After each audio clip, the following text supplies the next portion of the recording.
नमस्कार मित्रांनो, मी डॉक्टर मनीषा शेळके, छत्रपती संभाजीनगरवरून.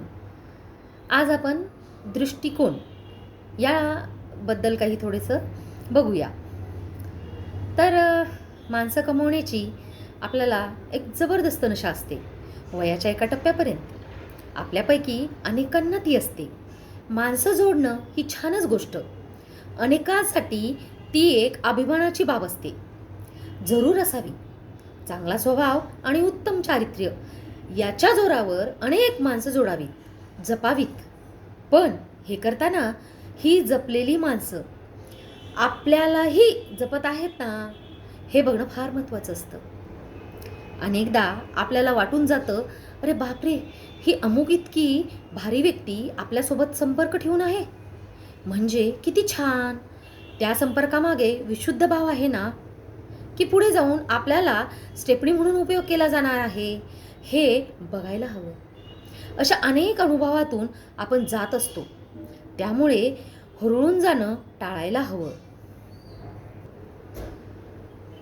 तुम्हाला माणसं जोडाविषयी वाटतात, हा तुमचा चांगुलपणा असतो.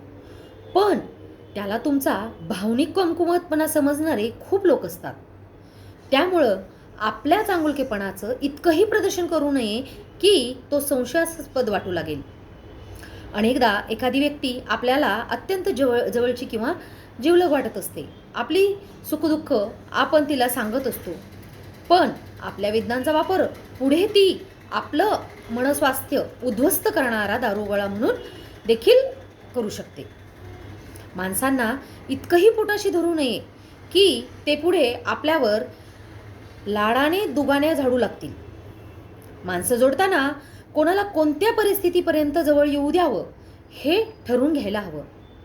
लायकी नसलेल्या एखाद्या व्यक्तीला फार जवळ केल्याचा अतोनात त्रास आयुष्यभर आपल्याला भोगावा लागू शकतो. लोक तुम्हाला खांदा द्यायला नसतात. अनेकदा तुम्ही रडण्यासाठी त्यांचा खांदा जवळ करता. हे त्यांना एंटरटेनिंग वाटू लागतं. दुःखावर बांधावीत अशी माणसं फार वेगवेगळी असतात. मन मोठं करून समोरच्याला मदत करणं, त्याचं चांगलं व्हावं यासाठी प्रयत्न करणारी भली माणसं जगात आहेत, नक्कीच आहेत. पण भसाभस माणसं जोडण्याच्या नादात दाण्यांपेक्षा बनग्याच जास्त गोळा होतात. त्यातली एखादी आयुष्यभर कुसळासारखी टोचत राहतात. असंही हे वेदना देतात. भारावून जाणं ही एक फारच बोबडी गोष्ट आहे. कोणाच्या एवढ्या तेवढ्या गोष्टीने भारावून जाणारी माणसं आपल्यात असतात. फार जवळ जाऊन बघितलं की समोरच्याला माणसाचे पायही मातीचे आहेत हे लक्षात येतं आणि अतोनात निराशा वाटायला येते. माणसातलं चांगलं ते जरूर वेचावं, त्यांचं कौतुक करावं, जमल्यास आचरणातही आणावं. काही माणसं समोरून फार छान वाटतात, आदर्श वाटतात.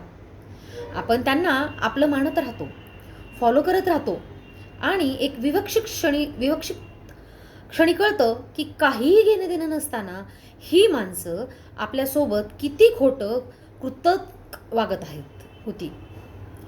मागे डावपेच करत होती. मग जीव उठतो, त्या नात्याची शिसारी येऊ लागते.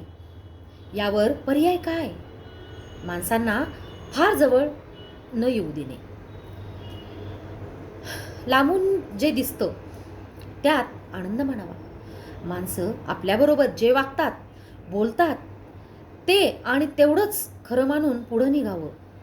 फार बोलत जाऊन गोष्टी जाणून घेण्याचा हट्ट करू नये.